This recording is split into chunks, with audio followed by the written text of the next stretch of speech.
চাচা মিয়ার 1000 টাকা দিলাম। চাচা মিয়াল্লারা গেছিলেন? আমি তো 2 দিন গেছি পাই নাই।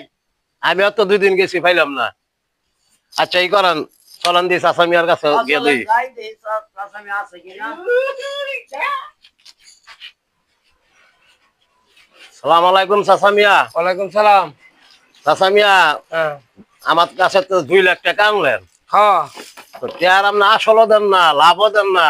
আরে বাবা রে, ঈদের সময় তো আছি, ঈদের ব্যবসা করার লাগে। ঈদের ব্যবসা তো ডাউন গেছে এবার। এবার তোমার ব্যবসা অনুযায়ী মাসে ভাই নিছে, ভাই ট্যাটলো দেয় নাই। তো বাবা তুমি আমার স্মরণ দিও না, তোমার টাকা আমি দিয়ে দিবো, সুদ আসো সবই দিয়ে দিবো। না চাচা আমি এত কথা বুঝি না।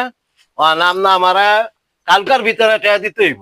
বাবার জুলুম করে লইব, আমি গরিব মানুষ, আমি মানুষ ভাই বুঝতে বুঝি ভাই বুঝতে ভাবো, তারপর সেটা দিবো। আপনার গরিব না ধনী এই সময় বুঝছি আমার তো টাকা আনলাম নাম না। আচ্ছা ঠিক আছে, তোমার স্মরণ দিও না, তোমার টাইম দিবো, তুমি চিন্তা করো না। আচ্ছা আপনার টাকা ভাগ করেন, কালকার ভিতরে আমার টাকা আমি লাগবে। দিনও 2বার আইছিলাম, আমি খুঁজি পাই নাই, চাচা মিয়ারে পাই নাই। আরে ভাই আমি তো দৌড়াদৌড়ি করি, এটা লাগিয়া দৌড়াদৌড়ি করতেছি, এর লেগে তোমার ভাবনা আমারে। আমি যদি তোমাকে জোরে দেওয়ার বন্ধ করতেছি, ঠিক আছে ভাই, ভাই দিছি, ভাইটা লাগে দৌড়াদৌড়ি করতেছি। আচ্ছা টাকা 4 লাখ করে ভাগ করেন, ভাগ করে টাকা দিয়ে। আচ্ছা ঠিক আছে, আমি চেষ্টা করবো আচ্ছা ইনশাল্লাহ। গেলাম। আচ্ছা।